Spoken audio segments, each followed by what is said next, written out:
এবং যেତେବେଳେ ସାକ୍ଷାତ ହେଲା ଏଡିଟୋରିଆଲଟା ମୁଁ ଯାହା ଲେଖିଥିଲି ସେ ଏଡିଟୋରିଆଲରେ ସେ ଅତ୍ୟନ୍ତ ଭାବରେ ଆକର୍ଷିତ ହେଲେ। ସେତିକି ବେଳେ ସେ ମୋତେ ପରିଚୟ ଦେଇଥିଲେ ମୋର ଗୋଟିଏ ପୁତ୍ର ଅଛି, ସେ ରବୀନ୍ଦ୍ରନାଥରେ ସେ ବ୍ୟାଙ୍କରେ ଚାକିରି କରୁଛି।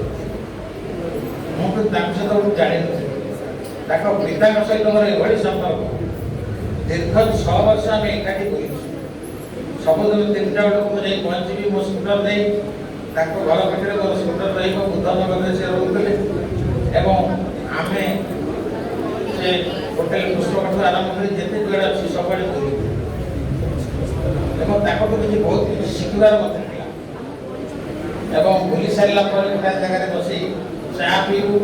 ଚା ପିଇଲା ବେଳେ ସେ କ'ଣ କରିବେ ନା ତାଙ୍କ ଅଣ୍ଟାରୁ ଗୋଟାଏ କାଗଜରେ ବନ୍ଧା ହେଇଥିବା କିଛି ଦ୍ରବ୍ୟ ବାହାର କରିବେ। ମୁଁ କହିଲି ପଇସା ଏଇଟା କ'ଣ ନା ଏ ଚା ଦେହରେ ଟିକେ ଲୁଣ ପକେଇଦେଲେ ଏଇଟା ଆଉ ଟିକେ ସ୍ୱାଦଯୁକ୍ତ ହେବ। ଏବଂ ସେ ନିଜେ ତାଙ୍କ ଚାରେ ଲୁଣ ପକେଇବେ, ମୋ ଚାରେ ବି ଲୁଣ ପକେଇବେ। ସେ ହେଉଛନ୍ତି ମାଧବ ରାଉତରାୟ, ଜଣେ ଗାନ୍ଧୀବାଦୀ ମଣିଷ। ତାଙ୍କରି ସୁପୁତ୍ର ହେଉଛନ୍ତି ଆମର ରବୀନ୍ଦ୍ର।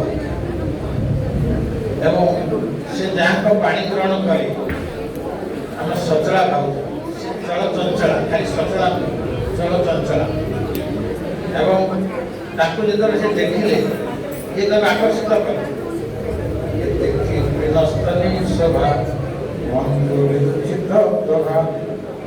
রবি বিচারই মোহিনী, রবি বিচারই মোহিনী, সুধা কুম্ভ ভেদিওয়া। মানে ইয়ে হচ্ছে ମୋ ପାଇଁ ମୋହିনী। এবং 2 ଜଣଙ୍କର ଅନ୍ତର ହେବ ନାହିଁ। 50 ବର୍ଷ ଚାଲିଲା, ରବିବାବୁ ଗଲେଣି ହେରି, କହିଲେ 50 ବର୍ଷଟା 100 ବର୍ଷ ହେଇଯିବ। ମୁଁ ବି ସେଇ କାମନା କରୁଛି 50 ବର୍ଷଟା 100 ବର୍ଷ ହେଇଯିବ। ଏବଂ ତାଙ୍କର ଅବର୍ତ୍ତମାନରେ ରବିବାବୁ ଟିକେ ଆଗକୁ ଚାଲିପାରିବେ ନାହିଁ। ସେ ଯାହା କହିଛନ୍ତି